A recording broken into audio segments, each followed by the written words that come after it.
বন্ধুরা চলে এলাম আজকে আরেকটা রেসিপি নিয়ে তোমাদের সামনে। তোমরা দেখতে থাকো আজকে আমি কি রান্না করছি। আবার দুটো কাঁকড়া নিয়ে এসেছিলো, দুটো কাঁকড়া ছিল 1 কিলো ওজনের। তার দাঁড়গুলো কত বড় বড় তোমরা দেখতেই পাচ্ছ। আজকে আমি কাঁকড়ার তরকারি করতে যাচ্ছি। পরিমাণ মতন লবণ আর পরিমাণ মতন হলুদ দিয়ে দেবো, দিয়ে ভালো করে মাখিয়ে নেব। আমি কাঁকড়াটাকে হাফ করে নিয়েছি, কারণ কাঁকড়ার সাইজটা এত বড় ছিল, ভাজতে অসুবিধা হবে, তাই জন্য কাঁকড়াটাকে আমি হাফ করে নিয়েছি। এবার ভালো করে তেলে ভেজে নেব। কাঁকড়া ভাজা কমপ্লিট হয়ে গেছে, তুলে নিয়েছি। এবার আলুটাকে তেলে একটু ভালো করে ভেজে নেব। এবার চলে আসলাম, তেল দিয়ে দিয়েছি।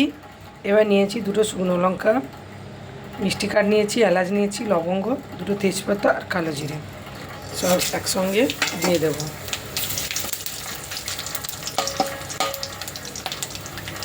আর নিয়েছি পেঁয়াজ কাটা, আদা বাটা, রসুন বাটা। মশলাটা ফুটে গেছে, এবার আমি ওতে পেঁয়াজটা অ্যাড করে দেবো।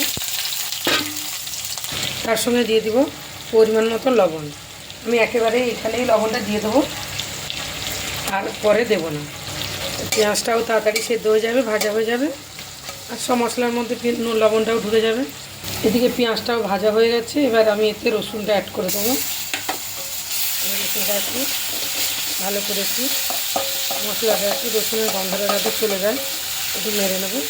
তার সঙ্গে আদাটাও দিয়ে দেবো, আর রেখেছিলাম টমেটোটাও সঙ্গে অ্যাড করে দেবো, দিয়ে একসঙ্গে মশলাটাকে কষে নেব। এদিকে নারকেল বেটে ভালো করে চিপড়ে দুধটাকে বের করে রেখেছি। এবার ওর সঙ্গে দিয়ে দেবো পরিমাণ মতো লঙ্কা গুঁড়ো, আর দিয়ে দেবো পরিমাণ মতন হলুদের গুঁড়ো, সঙ্গে একটু জল দিয়ে ভালো করে মশলাটাকে কষে নেব। এবার মশলা থেকে তেলগুলো ছেড়ে এসছে।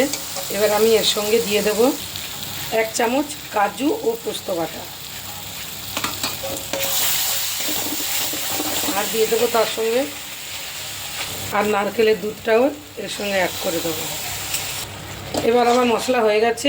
এবার আমি এর সঙ্গে ভেজে রাখা আলু আর কাঁকড়াটা অ্যাড করে দেবো, দিয়ে হালকা একটু কষে নেব।